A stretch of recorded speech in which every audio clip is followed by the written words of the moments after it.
Warahmatullahi wabarakatuh.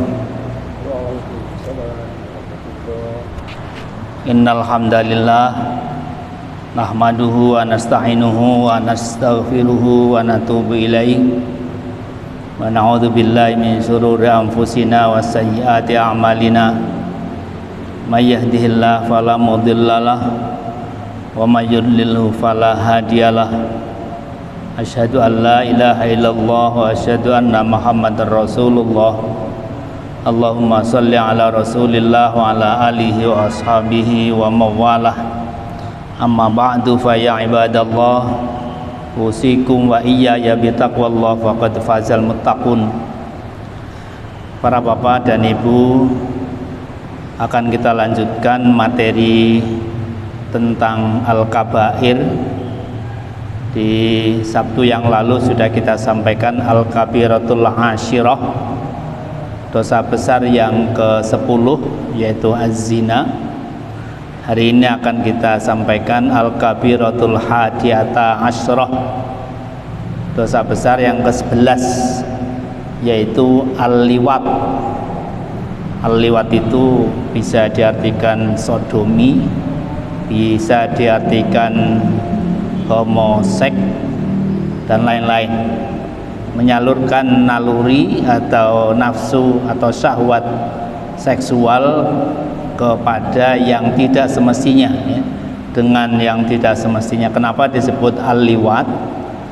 Karena perbuatan perilaku sodomi itu pernah dilakukan secara ekstrim pada zaman kaum Nabi Lut, sehingga al-liwat itu dinisbahkan pada kaum Nabi Lut. Tentang bagaimana liwat itu pernah terjadi, Allah Subhanahu wa taala menceritakan diantaranya di surat Al-A'raf ayat 80 dan 81. Walutan idh qala liqaumihi ata'tunal fahisata ma sabaqakum biha min ahadim minal alamin innakum lata'tunar rijala syahwatam min dunin nisa bal antum qaumum musrifun. Dan kami telah mengutus Lut kepada kaumnya. Ingatlah tatkala dia berkata kepada mereka, mengapa kamu mengerjakan perbuatan fahisyah itu yang belum pernah dikerjakan oleh seorang pun sebelum kamu. Sesungguhnya kamu mendatangi lelaki untuk melepaskan nahwu syahwatmu, bukan kepada wanita. Malah kamu ini adalah kaum orang-orang yang melampaui batas. Jadi perilaku tawallud itu, homoseks itu atau LGBT itu sudah pernah terjadi dan bahkan secara ekstrim dilakukan pada zaman Nabi Lut, di mana saat itu adalah perilaku homoseks yang pertama dilakukan oleh umat manusia, belum pernah dilakukan sebelumnya, dan itu kemudian menjadi perbuatan yang pada era-era zaman-zaman sesudahnya banyak dilakukan, ditiru oleh masyarakat zaman berikutnya itu. Islam mengutuk perbuatan tawallud ini atau liwat ini atau homoseks ini. Rasulullah SAW selain tadi ayat jelas menyebutkan sebagai perbuatan yang melampaui batas, Rasulullah juga bersabda, akhwafu ma akhafu alaikum amala qaumi Lut. Yang paling aku khawatirkan dari kalian umatku, kata Rasulullah, adalah perbuatan meniru kaum Lut. Wala ana man fa'ala fa'alahum salasan. Dan Rasulullah melaknati mereka sampai ia sebut kalimat laknatnya itu 3 kali. La'anallah man amala amala qaumi Lut, la'anallah man amala amala qaumi Lut, la'anallah man amala amala qaumi Lut. Betapa Rasulullah begitu mengkhawatirkan apa yang terjadi di kaum atau zaman Nabi Lut itu, agar jangan sampai dilakukan oleh kaumnya. di zaman Rasulullah Shallallahu Alaihi Wasallam. Apa resiko dari perbuatan sodomi atau homoseks atau LGBT dan apapun istilahnya itu? Maka kemudian Allah memberikan azab kepada kaum Lut itu dengan dibaliknya bumi dan dihancurkannya umat saat itu. Hal itu bisa kita pahami misalnya dari salah satu firman Allah, qalu ya lutu inna rusulu rabbika layasilu ilaika wasri bi ahlika bi minal laili wa la yaltafit minkum ahadun illa imra'ataka innahu musibuha ma asabahum inna mau'idakumus subh alaysa subhu biqarib. Falamma jaa amruna ja'alna 'aliyaha safilaha wa amtarna 'alaiha hijaratan min sijilin mandud musawwamatan 'inda rabbika wa ma hiya minadh zalimina biba'id. Para utusan yang diutus Allah yaitu para malaikat berkata kepada Nabi Lut, wahai Lut, sesungguhnya kami adalah utusan-utusan Allah. Sekali-kali mereka tidak akan dapat mengganggu kamu. Sebab itu segeralah pergi dengan membawa keluarga dan pengikut-pengikutmu di akhir malam, dan janganlah ada seorang pun di antara kamu yang tertinggal kecuali istrimu.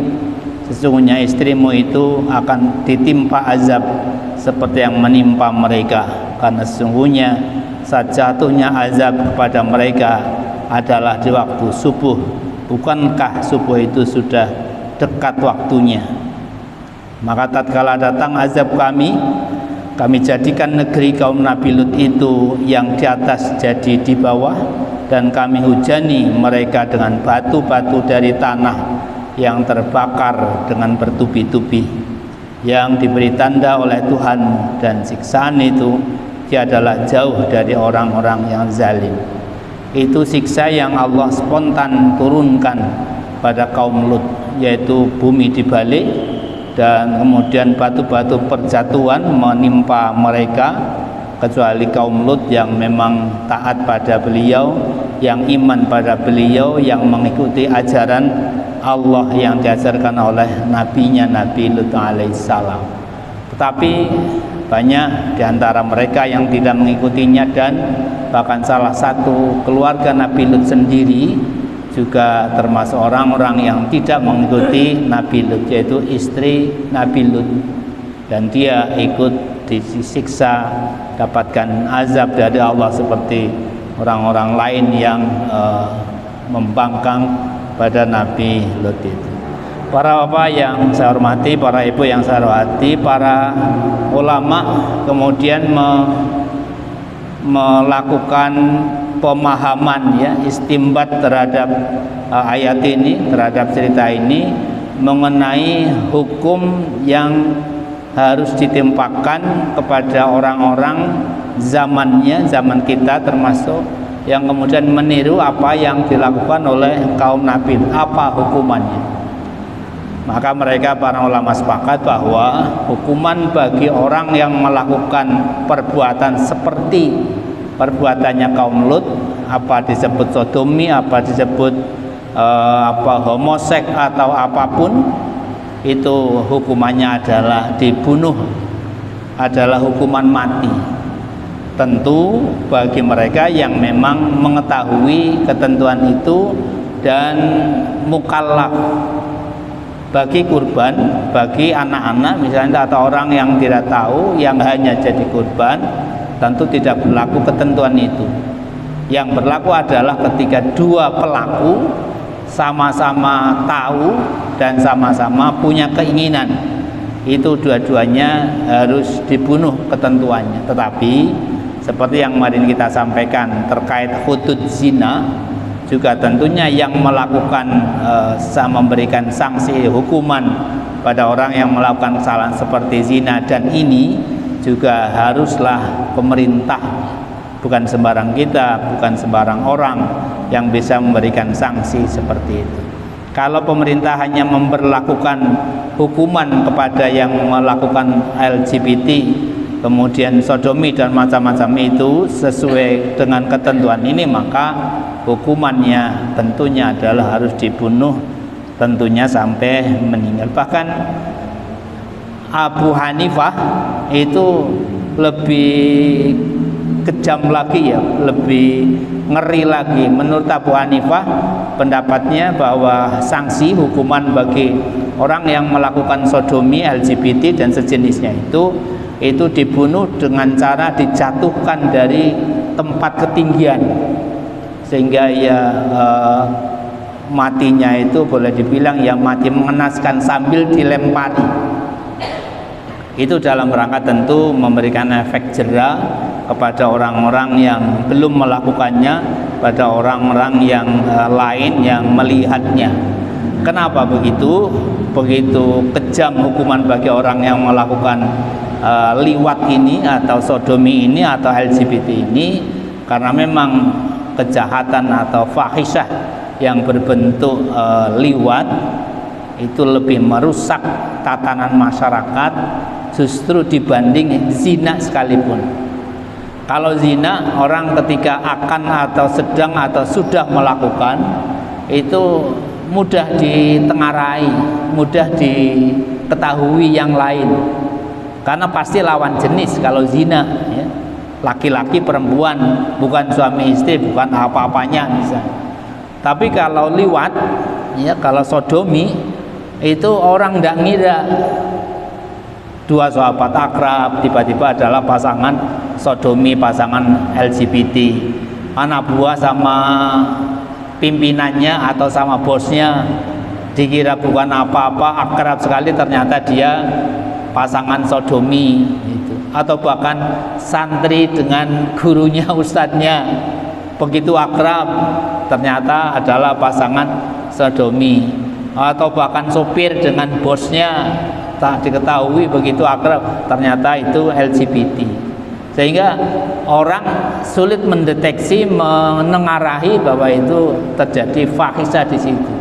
Beda dengan zina, orang akan sangat mudah menengarahi itu telah dilakukan, sedang dilakukan atau akan dilakukan oleh pasangan yang semestinya. Karena itu sodomi itu, LGBT itu, liwat itu merupakan fahisyah yang sangat merusak tatanan masyarakat dan menyalurkan nafsu seksual kepada atau melalui cara yang tidak benar. Itu tidak hanya merusak tatanan keluarga, tatanan masyarakat, tidak hanya merusak secara fisik yang bersangkutan, tapi juga merusak tatanan merusak psikologis yang bersangkutan, bahkan tatanan sosiologis yang ada di masyarakat itu. Sehingga banyak laki-laki yang bergaya perempuan, banyak perempuan yang sok jadi laki-laki, dan macam-macam. Itu diantara hasil atau akibat dari mungkin maraknya apa yang disebut dengan hal liwat itu. Karena itu Rasulullah SAW itu sangat-sangat melaknat orang-orang yang melakukan liwat ini. Maka ia diantaranya pernah bersabda, man wajadtumuhu ya'malu amala qaumi lutin faqtulul fa'ila wal maf'ul bih. Siapa saja di antara kalian yang mendapati kelakuan yang meniru kaum Lut, yaitu sodomi, yaitu homoseks itu, maka bunuhlah, baik yang melakukan maupun yang menjadi objek atau sarana melakukannya. Dua-duanya tadi, sepanjang memang dua-duanya menghendaki apa yang mereka lakukan itu. Itulah para bapak yang saya hormati, al-kabiratul hadiyata asyar, dosa besar yang ke-11 dari dosa-dosa besar adalah liwat, yaitu homoseksual, yaitu LGBT. Sehingga pemerintah mestinya kalau ingin masyarakatnya sehat, sehat jasmaninya, sehat rohaninya, sehat sosialnya, maka jangan biarkan gejala-gejala, fenomena-fenomena LGBT di negeri ini. Kalau dilakukan pembiaran, maka tinggal tunggu masanya saja, tunggu saatnya saja, maka azab Allah akan turun seperti turunnya kepada kaum Lut. Na'udzubillah min zalik. Saya kira itu, kurang lebihnya mohon maaf. Subhanakallah wa bihamdika asyhadu an la ilaha illa anta astaghfiruka wa atubu ilaik. Assalamualaikum warahmatullahi wabarakatuh.